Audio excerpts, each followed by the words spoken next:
एक समय की बात है। एक छोटे से गांव में हरिदास नाम का एक गरीब किसान रहता था। वह मेहनती था, पर उसकी जमीन बंजर थी और मौसम भी उसका साथ नहीं देता था। उसके पास दो बैल, एक फूस की झोपड़ी और एक बूढ़ी माँ के सिवाय कुछ नहीं था। उसी गांव में गोपालदास नाम का एक धनी सेठ रहता था।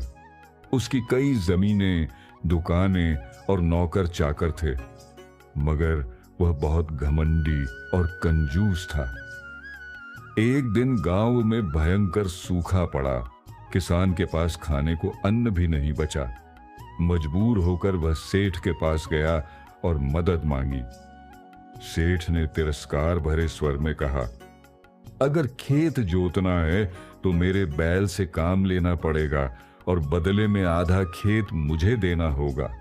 किसान ने कुछ देर सोचा, फिर उसने विनम्रता से कहा, सेठ जी, बैल आप दे दो, खेत मैं जोत दूंगा।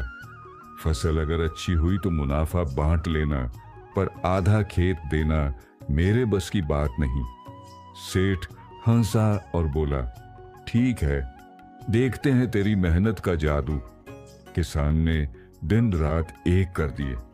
खुद कम खाया, मां के लिए बचाया, बैलों की खूब देखभाल की और अपने अनुभव से बंजर जमीन को उपजाऊ बना दिया।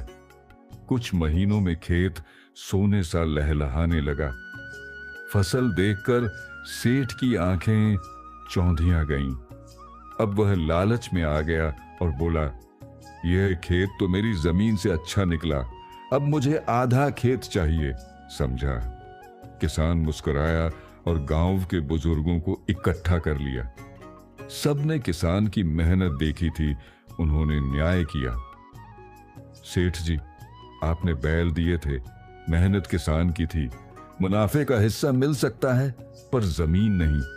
किसान ने सेठ को अनाज की बोरी दी और बोला, ये आपकी मदद का फल है, पर जमीन मेरी मां की तरह है, उसे मैं नहीं बांट सकता। सेठ की आंखें नम हो गईं। वह पहली बार किसान की सच्चाई और मेहनत से हार गया। उस दिन के बाद वह थोड़ा बदल गया और गांव के गरीबों की मदद करने लगा। सीख, धन से नहीं, मेहनत और ईमानदारी से इंसान बड़ा बनता है।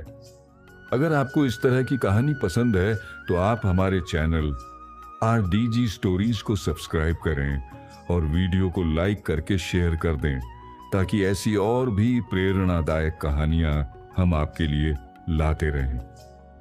हमारी यह वीडियो देखने के लिए आपका बहुत बहुत धन्यवाद।